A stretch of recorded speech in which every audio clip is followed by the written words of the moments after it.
Hello everyone, Shri IAS academy में आपका स्वागत है। जैसा कि आप जानते हैं कि श्री आईएएस एकेडमी ने एनवायरनमेंट बुक सीरीज की शुरुआत की है।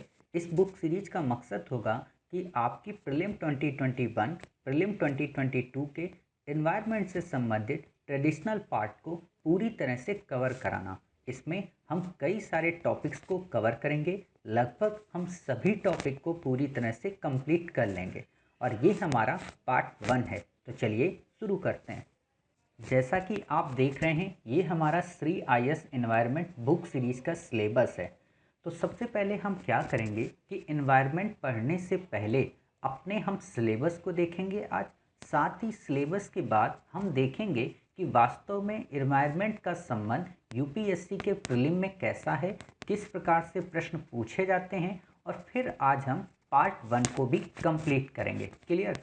सिलेबस इसलिए देखना ज़रूरी है ताकि आपके मन में ये हो कि हाँ, हमारा कोई भी टॉपिक नहीं छूटेगा, साथ ही हम सभी टॉपिक को कवर कर लेंगे। क्लियर?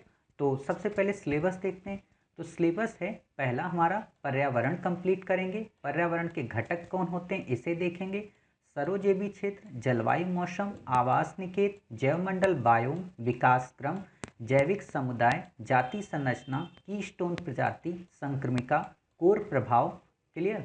तो ये सारी चीज़ें देखेंगे। बायोम, क्रांतिक कड़ी जातियाँ, फाउंडेशन प्रजाति, अम्ब्रेला प्रजाति, संकेतक प्रजाति, पारिस्थितिकी एवं पारिस्थितिकी तंत्र, पारिस्थितिकी कर्मता, उष्णकटिबंधीय वन, शीतोष्णकटिबंधीय वन, भूमध्य सागरीय वन, शंकुधारी वन, जलीय पारितंत्र को प्रभावित करने वाले कारक, प्रवाल भित्ति, प्रवाल विरंजन, भारत में प्रवाल भित्तियाँ, मैंग्रोव वन, शैवाल एल्गी, शैवाल बूम, पारिस्थितिकी तंत्र के प्रकार, ऊर्जा के स्रोत, जैव संचयन आदि। साथ ही जैव आवर्धन, पारिस्थितिकी पिरामिड, संख्या पिरामिड, बायोमास पिरामिड, ऊर्जा पिरामिड, पारिस्थितिकी अनुक्रमण, जैविक अन्योन क्रिया, असहभोजिता, परभक्षण, परिजीवता, स्पर्धा, सहभोजिता, तटस्थता, पारिस्थितिकी दक्षता, पारिस्थितिकी तंत्र में पदार्थों का संचरण, जैव भू रासायनिक चक्र, पोषण चक्रों के प्रकार, गैसी चक्र। साथ ही हमें और क्या, हाँ एक मिनट, गैसी चक्र, फिर आता है सल्फर चक्र, पर्यावरण अनुकूलन, शीत निष्क्रियता, ग्रीष्म निष्क्रियता, समतापी प्राणी, असमतापी प्राणी, पर्यावरणीय प्रदूषण, प्राथमिक प्रदूषण, द्वितीयक प्रदूषक, ये सबको कवर करेंगे। इसके अलावा हम ये देखेंगे जैव निम्नीकृत प्रदूषण, जैव अवनिम्नीकृत, एरोसोल, फ्लाई एश, राष्ट्रीय व्यापक वायु गुणवत्ता मापदंड, वायु गुणवत्ता सूचकांक, dissolve oxygen, biological oxygen demand, chemical oxygen demand, most probable number, सुपोषण, आयोजेनिक रेडिएशन, नॉन आयोजेनिक भस्मीकरण, वर्मी कल्चर, ई कचरा प्रबंधन, जैव उपचार तकनीकी, पर्यावरणीय प्रभाव आकलन, आकलन की प्रक्रिया, आकलन के घटक, भारत में पर्यावरण संरक्षण, जैव विविधता के प्रकार, जैव विविधता का मापन, जैव विविधता की प्रवणता, भारत में जैव विविधता, स्तनधारी, उभयचर, पक्षी, सरीसृप, मत्स्य, आयुष्यन का वर्गीकरण, साथ ही शैवाल, कवक, बैक्टीरिया, ब्रावोफाइट्स, लाइकेन, प्लैंकटन, जैव विविधता का संरक्षण, स्वास्थ्य वायुस्थाने, राष्ट्रीय उद्यान, वन्यजीव अभ्यारण्य संरक्षण, आगार, कोर क्षेत्र, बफर क्षेत्र, संक्रमण क्षेत्र, हॉटेस्ट हॉटस्पॉट, इंडियन हॉटस्पॉट, राष्ट्रीय उद्यान,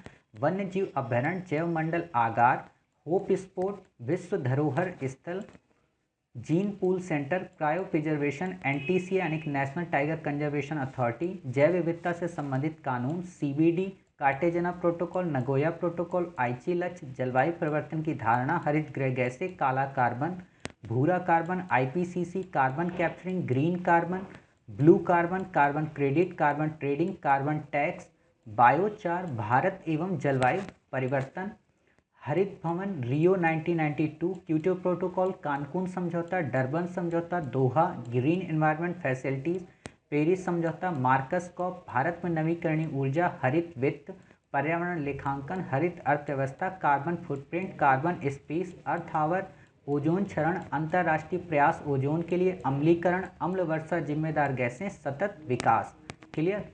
फिर है मुख्य अंतर्राष्ट्रीय समझौते व अभिसमय, रियो 1992, रियो +10, रियो +20, 17 एसडीजी गोल, सतत कृषि, पोषक तत्व, प्रमुख क्रांतियाँ, भारत में अधिनियम व अधिवेशन, महत्वपूर्ण संस्थाएं, अनवरत जैविक प्रदूषक, बेसल कन्वेंशन, नवीकरणीय ऊर्जा के विविध आयाम, अनवीकरणीय ऊर्जा संसाधन, नवीकरणीय ऊर्जा संसाधन, अपशिष्ट ऊर्जा निर्माण तकनीक, भविष्य की ऊर्जा, शैवाल ऊर्जा, हाइड्रोजन ऊर्जा, फ्यूल सेल व उनके लाभ। क्लियर। तो इतने हम टॉपिक इसमें कवर करेंगे, यानी कि 179 टॉपिक हम कवर करेंगे। और इन 179 टॉपिक को कवर करने के बाद आपको इन्वायरमेंट का ट्रेडिशनल पार्ट कहीं से नहीं पढ़ना है। क्लियर। आप लोगों के मन में आ रहा होगा सर आप बार बार ये ट्रेडिशनल क्या बोल रहे हो। तो मतलब ये है कि इन्वायरमेंट जब हम पढ़ते हैं तो उसे हमें कई पार्ट्स में पढ़ना होता है। मोटे तौर पर इन्वायरमेंट 2 पार्ट में पढ़ी जाती है। एक तो पार्ट होता है ट्रेडिशनल का और एक होता है करंट का। ये कभी चेंज नहीं होता है, अर्थात ट्रेडिशनल जो पार्ट है वो कभी नहीं चेंज होता, वो हमेशा वही बना रहेगा। करंट का जो पार्ट है वो ट्रेडिशनल का अपडेट वर्जन होता है। क्लियर। जैसे आप ट्रेडिशनल में पढ़ोगे पर्यावरण का सामान्य मतलब क्या होता है, आवास क्या होते हैं, निकेत क्या होते हैं, पुराने जो अधिनियम हैं Rio+10 Rio+20 इनकी पृष्ठभूमि क्या थी, ग्रीन कार्बन क्या है, ब्लैक कार्बन क्या है, ये सब पढ़ते हो। लेकिन इनका अपडेट वर्जन जैसे पेरिस क्लाइमेट क्या है, पेरिस क्लाइमेट में SDG गोल्स क्या हैं, अभी हाल ही में क्या उस पर इनोवेशन हुआ है, नई टेक्नोलॉजीज़ कौन कौन सी आ रही हैं, करंट में कौन कौन से जीव IUCN की लिस्ट में चेंज हो रहे हैं, कौन कौन सी नई नई बॉडी बन रही हैं, किन बॉडी का कन्वेंशन हो रही है, IPCC की जो हाल ही में रिपोर्ट आई है उसका क्या मतलब है, उसमें किस प्रकार के प्रश्न बन सकते हैं, करंट के हिसाब से कौन सा नेशनल पार्क चर्चा में था। ये सारी जो चीज़ें होंगी ये हम अपनी करंट की सीरीज में कंप्लीट करेंगे। करंट की सीरीज जैसा कि आप जानते हैं कि 27 मार्च से हम यहाँ पर क्या शुरू करने वाले हैं, 2000 टॉपिक की प्रीलिम सीरीज शुरू करने वाले हैं। उस सीरीज में हम क्या करेंगे, प्रीलिम क्विक रिवीजन में उन 2000 टॉपिक में आपके करंट का एनवायरनमेंट भी पूरी तरह से शामिल होगा। अर्थात ट्रेडिशनल हम आपको यहाँ पे तो पढ़ा दे रहे हैं, वहाँ पे आपको हम करंट के सारे टॉपिक कवर कराएंगे। क्लियर। पहली चीज़ तो ये आपको समझ में आ गई। दूसरी चीज़ क्या होगी कि जैसे अभी आप क्या कहते हैं ये पढ़ते हो ना कि कोई बॉडी है, कोई संस्था है, कोई ऑर्गेनाइजेशन है, ठीक है। मान लीजिए आपने NTCA पढ़ा तो आपने NTCA यहाँ पे पढ़ लिया। क्लियर। लेकिन जब हम करंट की अभी ऑर्गेनाइजेशन की सीरीज शुरू करेंगे, इंटरनेशनल ऑर्गेनाइजेशन और ऑर्गेनाइजेशन की, तो उनमें हम इन सबको भी कवर कर लेंगे। यानी कि न केवल हम international organisation like SCO, APEC, AIIM ये जितनी भी चीज़ें हैं या ABD इन सबको हम कंप्लीट करेंगे और वहाँ पे हम एनवायरनमेंट की भी बॉडी को कंप्लीट करेंगे। साथ ही कई सारे एनवायरनमेंट के एक्ट जैसे 1972, 1983 ये एक्ट जो हैं इनको कैसे लाया गया, इनके क्या प्रोविजंस थे, कैसे प्रीलिम के क्वेश्चन बन सकते हैं, इनका भी हम अध्ययन करेंगे जब अपनी अभी 1 से 2 दिन बाद इंटरनेशनल ऑर्गेनाइजेशन और ऑर्गेनाइजेशन की सीरीज की शुरुआत करेंगे। क्लियर। तो अब आप समझ गए होंगे कि वास्तव में एनवायरनमेंट को हम किस लेवल पे कंप्लीट करेंगे। तीसरा क्वेश्चन आप लोगों का होगा कि सर एनवायरनमेंट को लेकर मेंस में हम कैसे प्रिपरेशन करें। तो एनवायरनमेंट को मेंस के लिए आपको बिल्कुल भी चिंता करने की ज़रूरत नहीं है। क्यों? क्योंकि हम आपको जो अपने GS1 बैक ईयर की आंसर सीरीज शुरू कर किए हुए हैं, GS1, GS2, GS3, GS4, तो उसमें जो GS3 में हम जितने भी क्वेश्चन कराएंगे वैसे ही हम करंट से रिलेटेड क्वेश्चन आपको एनवायरनमेंट से संबंधित उसमें देते रहेंगे, उनका फ्रेम कराएंगे और वहाँ पे हम आपको जो क्वेश्चन तैयार कर देंगे उनसे बाहर मेंस में आपका एक भी प्रश्न नहीं आएगा। क्लियर। तो अभी आपका मुख्य ध्यान कहाँ होना चाहिए, प्रीलिम में। और प्रीलिम में अभी आपका ध्यान कहाँ होना चाहिए, जो ये हम ट्रेडिशनल पढ़ाएंगे। क्लियर। चौथी समस्या आपकी कि सर आप जो ट्रेडिशनल पढ़ाते हो इसका हमें नोट्स पहले ही दे दिया करो। तो इस बार हमने ये चीज़ की है कि हम आपको जो भी पार्ट पढ़ाएंगे, मान लीजिए आज हम आपको पार्ट 1 पढ़ा रहे, तो इससे पहले ये हमारे टेलीग्राम के चैनल पर पब्लिश हो चुका होगा, अर्थात उसकी PDF हम आपको वहाँ पे दे चुके होंगे, तभी हम यहाँ पे पार्ट 2 की शुरुआत करेंगे। क्लियर। तो आप में से जिन लोगों ने टेलीग्राम नहीं ज्वाइन किया है वो नीचे दिए गए डिस्क्रिप्शन बॉक्स में लिंक के माध्यम से हमारे टेलीग्राम चैनल से जुड़कर इस विषय की सारी PDF अपडेट रूप में प्राप्त कर सकते हैं। क्लियर। ताकि आपको लिखने में कोई दिक्कत ना हो। पांचवी समस्या आपकी ये कि जब सर हम पीडीएफ लें तो क्या उसको प्रिंट निकाल कर उसी का उपयोग कर लें? तो बिल्कुल भी नहीं। मेरा ये मानना है कि आप मेरी पीडीएफ को देखें, उस पीडीएफ से आप अपना नोट्स बनाएं। क्लियर? और नोट्स बनाने के बाद मेरा लेक्चर सुने और उसी के हिसाब से अपनी एक समझ डेवलप करें। क्यों? क्योंकि जब नोट्स आपका होता है ना तो आपको चीज़ें याद हो जाती हैं। कहा जाता है कि जब आप कोई चीज़ लिखते हो तो लिखने से वो चीज़ें आपको काफ़ी याद हो जाती हैं। तो इसलिए आप राइटिंग ज़्यादा किया करें। क्लियर? तो जब आप राइटिंग करेंगे तो वो आपको चीज़ें याद हो जाएंगी। समझ गए? तो इस तरीके से आपने देखा कि वास्तव में हमें कैसे पूरे इन्वायरमेंट को कवर करना है। अंतिम बात जो आप में से सबको डाउट लग रही होगी वो ये, क्या सर आप जो इन्वायरमेंट पढ़ाएंगे तो क्या उससे हमारा प्रीलिम का क्वेश्चन सही हो जाएगा? तो देखिए, इन्वायरमेंट से संबंधित दो तरीके के विचार होते हैं। पहला, एक क्वेश्चन वो आएगा जो ट्रेडिशनल से आएगा। ट्रेडिशनल से जो क्वेश्चन पूछा जाएगा वो इन 179 टॉपिक से आउट ऑफ नहीं होगा, ये हम आपको रिटन में गारंटी देते हैं। क्लियर? दूसरी चीज़, करंट में सर जो क्वेश्चन आएंगे तो क्या वो सारे क्वेश्चन हमारे उसी से होंगे? तो यहाँ मैं आपको श्योर कर दूँ, करंट में जो हम आपको टॉपिक कराएंगे तो आप यकीन मानिए उन 100 टॉपिक में से हो सकता है आपके केवल एक ही दो क्वेश्चन आए। क्लियर? अब आपको शौक लगा होगा कि सर मान लीजिए उसमें 30 क्वेश्चन आए इन्वायरमेंट से रिलेटेड और 30 में से 20 क्वेश्चन करंट से हैं, तो हमारे कितने होंगे करंट से उसमें 20 में? तो हमारे उस 20 में से करंट के होंगे केवल 4 क्वेश्चन। क्लियर? अब बचे कितने? 16। तो वो 16 कैसे सॉल्व करना है उसकी ट्रिक हम आपको देंगे। और उस ट्रिक के लिए ना तो आपको कोई ज्ञान आना चाहिए, ना किसी प्रकार का रट्टा मारना है, कुछ भी नहीं करना है। सिर्फ आप वहाँ पर जाओगे, प्रश्न को देखोगे और उस प्रश्न में बस उस ट्रिक को खोजोगे और उस ट्रिक को आपने जहाँ खोजा अपने आप चारों ऑप्शन एलिमिनेट हो जाएंगे। क्लियर? अब आप लोगों में से लग रहा होगा सर क्या मजाक करते हो, ऐसा कैसे हो सकता है? तो इसके लिए हम आपको एक सिर्फ एग्जाम्पल देते हैं। आज आप क्या करिए कि जितने भी बैक ईयर यूपीएससी में पूछे गए हैं, क्लियर, उन बैक ईयर में अगर आपसे ये पूछा गया है किसी भी ऑप्शन में कि इनके क्या लाभ हो सकते हैं या इसके क्या उपयोग हो सकते हैं, ऐसा ऑप्शन इन्वायरमेंट की किसी भी सीरीज में अगर दिया है तो आप उसके चारों विकल्प ही सही करोगे। वो चारों के चारों हमेशा सही हैं। क्लियर? आप आज चेक करना सारे क्वेश्चंस को कि जो इन्वायरमेंट से संबंधित आए हैं और उसमें अगर ये पूछा गया है कि सभी इनमें से किसके क्या लाभ हो सकते हैं तो क्या उसमें सभी ऑप्शन सही होंगे? आप देखेंगे 99.99% उसके चारों ऑप्शन सही होंगे। क्लियर? पहली तो ये ट्रिक बताई। दूसरी ट्रिक ये बताई कि जब आप इन्वायरमेंट की कोई बॉडी देखें और उसमें आप ये देखें कि उस बॉडी में अधिनियम को लेकर अगर कोई बात की गई है कि फला बॉडी का जो स्थापना हुई है वो वन्य जीव अभ्यारण्य 1972 के तहत हुई है या कहीं पे आपको दिया है कि ये वन्य जीव अभ्यारण्य 1983 के तहत हुई है, तो आप ये मान के चलना वो जहाँ जहाँ ऑप्शन दिए ना वो दोनों ऑप्शन हमेशा गलत मिलेंगे। क्लियर?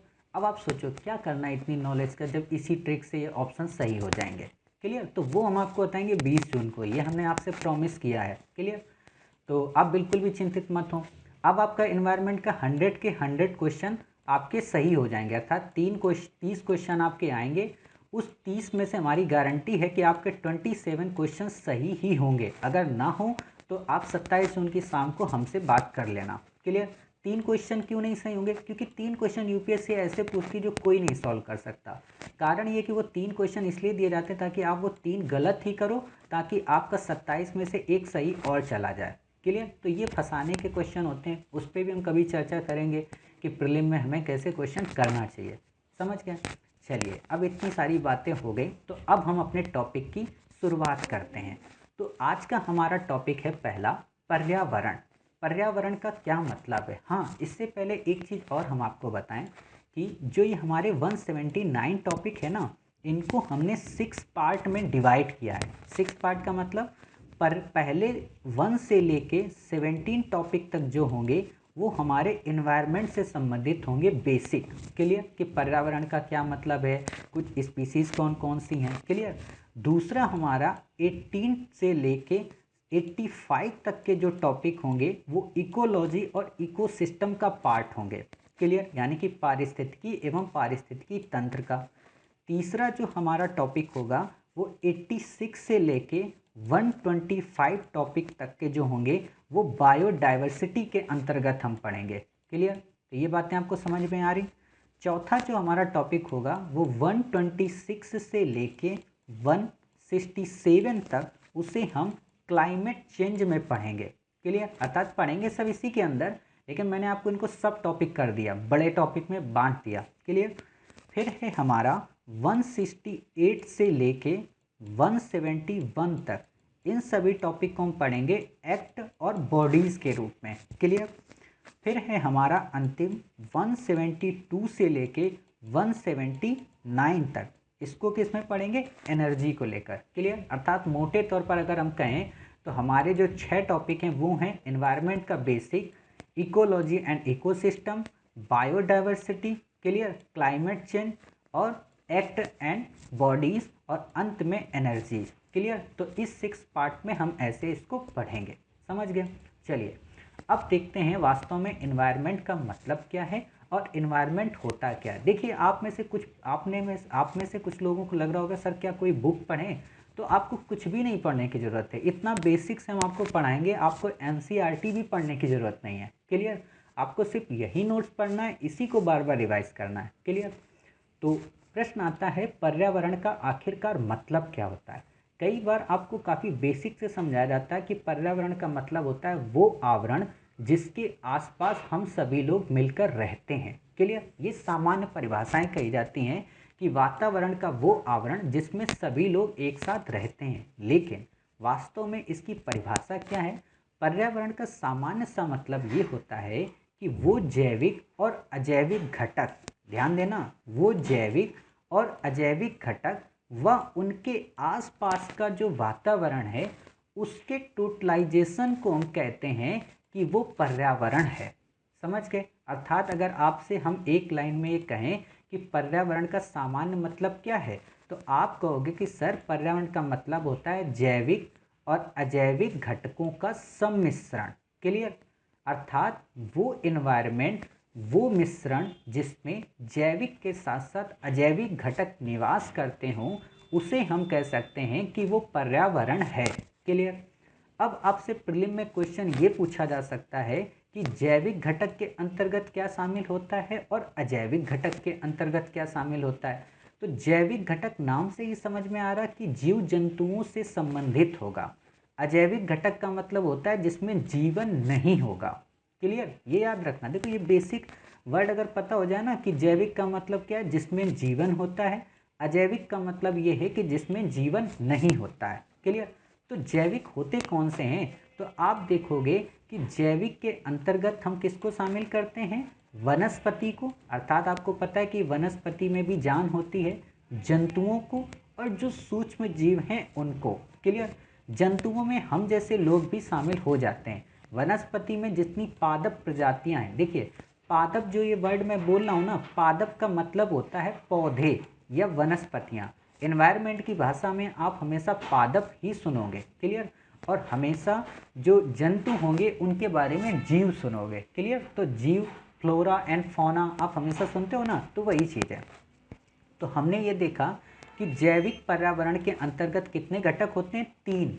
कौन कौन से, वनस्पति पर्यावरण, जंतु पर्यावरण और सूक्ष्म जीव। क्लियर, अब दूसरी बात आती है अजैविक घटक। अजैविक घटक के अंतर्गत शामिल होता है स्थलमंडल, वायुमंडल और जलमंडल। क्लियर, स्थलमंडल का मतलब जिस पृथ्वी में हम रहते हैं वो हो गया क्या, स्थलमंडल।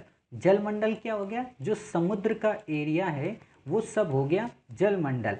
और जलमंडल और स्थलमंडल के जो ऊपर का भाग है, जो वातावरण है, जो आकाश है, उसे हम कहते हैं क्या, वायुमंडल। क्लियर, अब अगर मैं आपसे कहूँ मोटे तौर पर कि पर्यावरण आप किसको कहोगे, तो आप कहोगे कि सर वो आवरण जिसमें जंतु भी निवास करते हैं, जिसमें सूक्ष्म जीव भी निवास करते हैं, जिसमें वनस्पतियां भी निवास करती हैं, और उन वनस्पतियों के निवास के लिए स्थल मंडल भी है, वायुमंडल भी है और जल मंडल भी है। अर्थात इन छयों के छयों का सम्मिलित मिश्रण ही इन्वायरमेंट कहलाता है या पर्यावरण कहलाता है। क्लियर, तो अब आप समझ गए कि जैविक का क्या मतलब, अजैविक का क्या मतलब, और जैविक को ही भौतिक कारण भी कहते हैं या भौतिक घटक भी कहते हैं। क्लियर।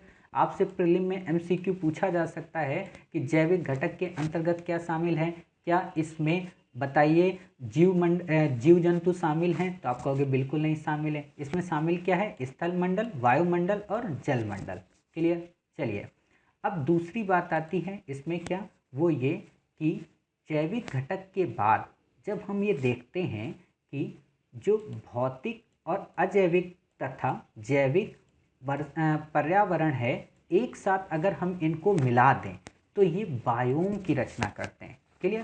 कहने का क्या मतलब हुआ, कहने का मतलब ये हुआ कि जो पर्यावरण है ना, जैसा अभी हमने पढ़ा जैविक और अजैविक घटक, इन दोनों को एक साथ देखते हैं तो क्या हो गया, ये पर्यावरण।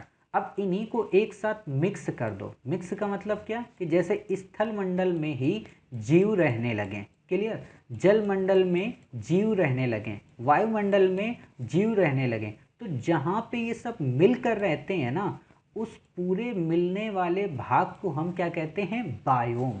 क्लियर। अब आप समझ गए कि बायोम का क्या मतलब है, पर्यावरण का क्या मतलब। पर्यावरण का मतलब ये है कि ये इंडिपेंडेंट है, समझना, ये सब के सब अभी छइयों के छइयों अपना इंडिपेंडेंट है, और इन छह को हमने एक सर्कल में बंद कर दिया तो ये कहलाए पर्यावरण। अब इन छह में से मान लो हमने ये है स्थल मंडल, इसी स्थल मंडल में वनस्पतियां भी उगाई, इसी में जंतु रहने लगे, इसी में सूक्ष्म जीव भी रहने लगे, तो ये जो स्थल मंडल होगा ना, इससे टोटल को हम कहेंगे बायोम, ये बन गया। क्लियर। ऐसे ही वायु में अगर ऐसा ही एक्टिविटीज होगी तो हम उससे कहेंगे ये वायुमंडल का बायोम है। ऐसे ही बर्फ में ऐसा कोई क्षेत्र मिल जाएगा तो उससे हम कहेंगे टुंड्रा बायोम है। अगर वो हम देखेंगे नीचे के स्तर में मिलेगा, उससे हम कहेंगे टैगा बायोम है। क्लियर। वनस्पतियों के आधार पे फिर हम उनको कैटेगराइज करते रहते हैं। तो आप बायोम का मतलब समझ गए कि बायोम का मतलब होता है जहाँ पर ये सब एक साथ मिलकर रहते हैं। क्लियर। पर्यावरण का मतलब क्या होता है कि ये सब एक बाउंड्री में होते हैं लेकिन होते अलग अलग हैं। जैसे आप बिल्कुल छोटा सा एग्जांपल और समझिए कि आप जैसे आपका इतना बड़ा घर है, क्लियर। आपके घर में यहाँ पे 6 कमरे हैं, ठीक है। ये 6 कमरे आपके हो गए, 3 3 6। ये जो 6 कमरे हैं, तो आप जब टोटल रूप में रहते हो तो ये क्या हो गया, घर। अर्थात ये पूरे 6 के 6 कमरे अलग अलग हो गए, पर्यावरण। क्लियर, समझना। लेकिन इन 6 लोग जब एक साथ आते हैं आंगन में, एक साथ आंगन में बैठकर कोई एक्टिविटी करते हैं, तो आंगन कहलाएगा आपका क्या, बताइए, बायोम। क्लियर। आप समझ गए कि बायोम का क्या मतलब है और पर्यावरण का क्या मतलब है। क्लियर। तो ऐसे ही कई सारे बायोम आपको देखने को मिलेंगे, इन्हें हम आगे पढ़ेंगे, बिल्कुल भी चिंतित मत हो, काफ़ी डिटेल में पढ़ेंगे। अभी हम बेसिक आपको बस बता रहे हैं। टुंड्रा बायोम, शीतोष्ण कटिबंधीय बायोम आदि। क्लियर। वायुमंडल गैस, जलवाष्प एवं धूल कणों का मिश्रण होता है। अगर आपसे कोई एक लाइन में पूछे कि साहब वायुमंडल का क्या मतलब है, तो वायुमंडल में बेसिकली 3 तत्व होते हैं या 3 घटक होते हैं। गैसेस भी उसमें पाई जाती हैं, जलवाष्प भी पाई जाती हैं, और धूल के कण भी पाए जाते हैं। अर्थात डस्ट भी पाई जाती है, गैसेस भी पाई जाती हैं, और वाटर वेपर्स भी पाए जाते हैं। क्लियर। आप लोगों को लग रहा होगा सर आप इंग्लिश में क्यों बोल रहे हो, क्योंकि बेसिकली इन्वायरमेंट इंग्लिश की चीज़ है, और इंग्लिश के माध्यम से जब हम पढ़ते हैं तो हमें चीज़ें और समझ में आती हैं। क्लियर। तो इसलिए मैं जहाँ संभव हो सक रहा वहाँ पे आपको इंग्लिश में वर्ड बता दे रहा हूँ। फिर है सूक्ष्म तरंग विकिरण में कॉस्मिक किरणें, एक्स किरणें तथा पराबैंगनी किरणें पाई जाती हैं, जिनका तरंग दैर्घ्य 400 नैनोमीटर से कम होता है। अर्थात आपसे अगर ये प्रश्न पूछा जाए कि सूक्ष्म तरंग विकिरण में क्या केवल पराबैंगनी किरणें पाई जाती हैं, क्या केवल एक्स किरणें पाई जाती हैं, या केवल कॉस्मिक किरणें पाई जाती हैं, तो आप कहोगे नहीं भाई साहब, उसमें कॉस्मिक किरणें भी पाई जाती हैं, उसमें एक्स किरणें भी पाई जाती हैं, और उसमें पराबैंगनी किरणें भी पाई जाती हैं। क्लियर। अब आप कहो कि सर ये डिटेल में हमें बता दो, कॉस्मिक रेस क्या होती हैं, पराबैंगनी रेस क्या होती हैं, एक्स किरणें क्या होती हैं। तो ये केमिस्ट्री का क्वेश्चन है और आपसे यूपीएससी नहीं पूछेगा। क्लियर। हाँ, आपसे कॉस्मिक रेस पे क्वेश्चन आएगा, लेकिन कॉस्मिक रेस को हम कब पढ़ेंगे, जब हम न्यूट्रॉन आइसोलेशन की टेक्निक को पढ़ेंगे। अर्थात न्यूट्रॉन के संबंधित जो अभी हमारे यहाँ एक एक्सपेरिमेंट हो रहा है ना, आपको पता है कि तमिलनाडु के थेनी डिस्ट्रिक्ट में न्यूट्रिनो ऑब्जर्वेटरी लगाई जा रही, तो उसका उद्देश्य ये है कि कॉस्मिक रेस का अध्ययन करना। तो प्रश्न आपसे जानते हो क्या पूछेगा यूपीएससी? प्रश्न आपसे पूछेगा कि कॉस्मिक रेज के क्या उपयोग हो सकते हैं। तो अभी मैंने आपको बताया ट्रिक्स कि आपको नीचे 4 विकल्प देगा तो आप उन्हीं 4 को टिक करके आओगे। क्लियर? आपको याद करने की ज़रूरत ही नहीं है, आप खुद ही बताओ। आप अगर गूगल पे सर्च करते हो तो इस चीज़ के क्या यूजेस सबसे ज़्यादा हैं, तो आपको वो ज़्यादा पता चलेगा कि आपको ये पता चलेगा कि इसके लॉस क्या क्या हैं। आपको उपयोग सबसे ज़्यादा पता चलते हैं ना, लॉस पता करना काफ़ी मुश्किल काम है। और अब की बार का यूपीएससी का पेपर देखिए, प्रीलिम 2020 का, उसमें जितने भी क्वेश्चन आए थे अधिकांश ऐसे ही थे कि इनका क्या उपयोग हो सकता है, ड्रोन का क्या उपयोग कर सकते हैं। और जिसको ये पता होता कि हाँ साहब ये चारों के चारों ही विकल्प सही होंगे, तो हर क्वेश्चन को 4 नंबर टिक करके ही आता और उसके सही भी होते। क्लियर? तो आप समझ सकते हो कि ये बस थिंकिंग आपको करनी है, चिंतित बिल्कुल मत हो। फिर आता है कि जो अल्ट्रा वायलेट रेज हैं अर्थात यूवीसी विकिरण, वो काफ़ी घातक होती हैं।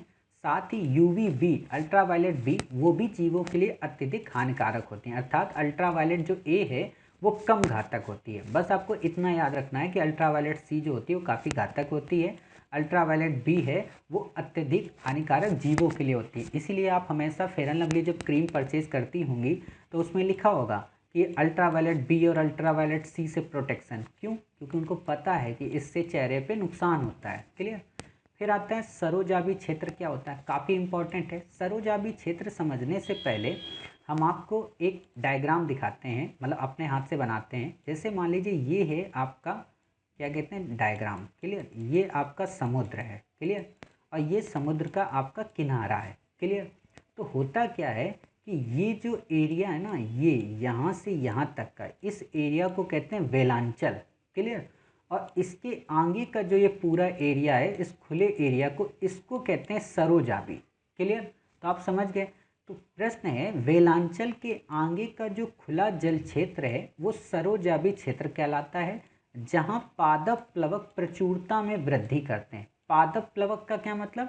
पादप अभी मैंने बताया ना, जो छोटे छोटे पौधे होते हैं उनमें जो जीव जंतु रहते हैं उन जीव जंतुओं को कहते हैं प्लवक। क्लियर? तो पादप प्लवक जो जीव जंतुओं में एक साथ रहते हैं उनको हम कहते हैं क्या? सरोजेबी क्षेत्र। क्लियर? तो आप ये समझ गए कि सरोजेबी क्षेत्र अगर आपसे पूछा जाए, सामान्य से ऐसे पूछा जाएगा, सरोजेबी क्षेत्र कहाँ पाया जाता है? क्या मरुस्थल में पाया जाता है, या समुद्र में पाया जाता है, या स्थल में पाया जाता है? तो आप कहोगे भाई साहब ये समुद्र में पाया जाता है, मरुस्थल में नहीं पाया जाता। क्लियर? चलिए अगला पॉइंट है हमारा जलवायु।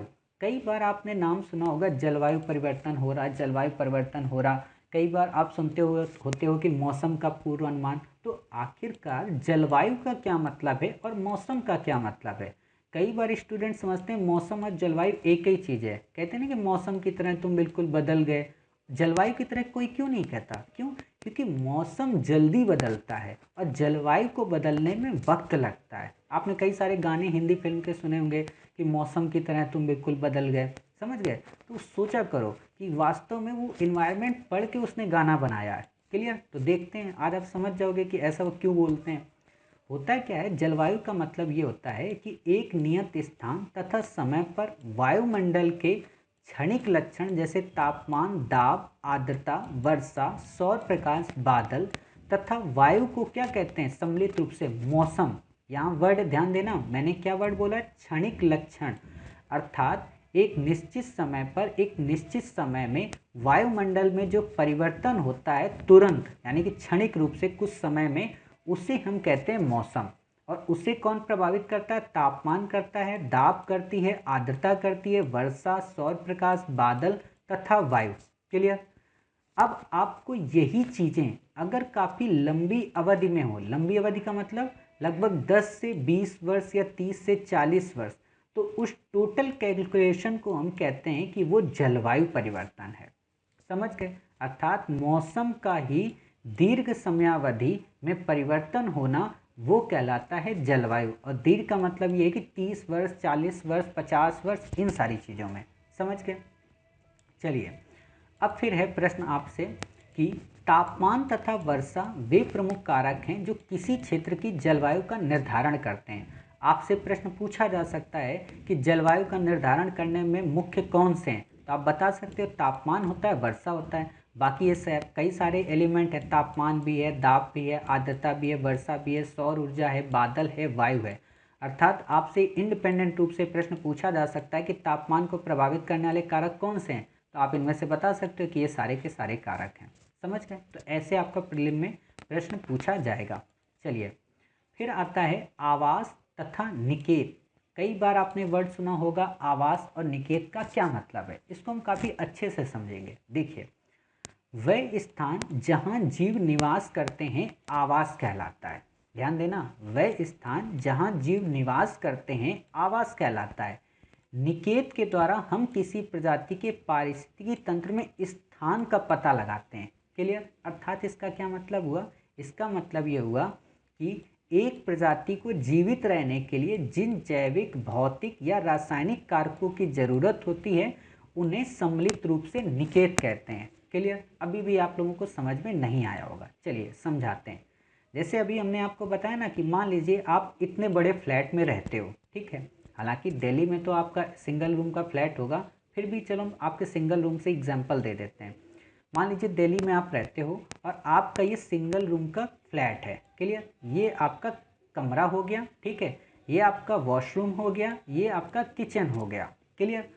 अब आप ये बताइए, आप अपनी जितनी भी एक्टिविटी करते हो, क्लियर, क्या इनमें तीनों में मिलाकर करते हो? अर्थात आपकी एक पैर यहाँ पे होगा, एक पैर यहाँ पे होगा, सर यहाँ पे होगा, ऐसा तो नहीं होगा।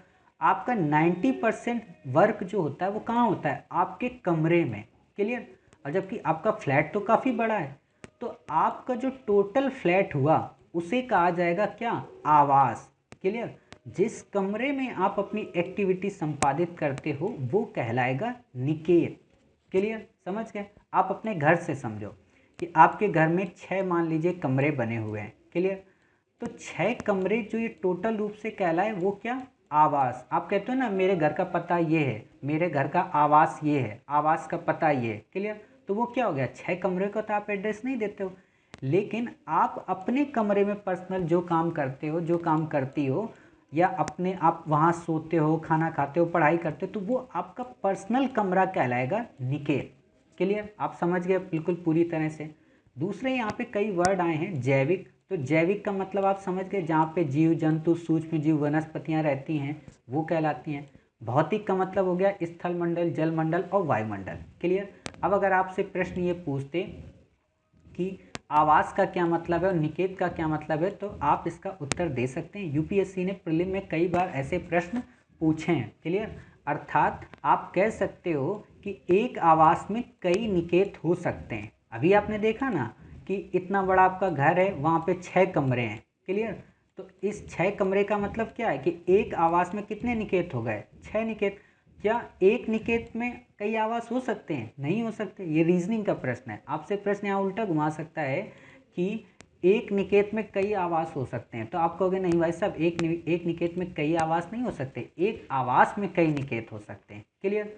तो इस तरीके से आज हमने कई सारे बेसिक टॉपिक देखे, आवास एवं निकेत को समझा, हमने जलवायु को समझा, सरोजैवी क्षेत्र को समझा, हमने जैविक व अजैविक घटकों को देखा, और साथ ही पर्यावरण की सामान्य जानकारी के अलावा अपने सिलेबस को काफ़ी अच्छे से डिस्कस किया। उम्मीद है आपको ये पार्ट 1 अच्छा लगा होगा। मिलते हैं पार्ट 2 में कुछ नए टॉपिक के साथ। तब तक अपना ख्याल रखिए और स्वस्थ रहिए।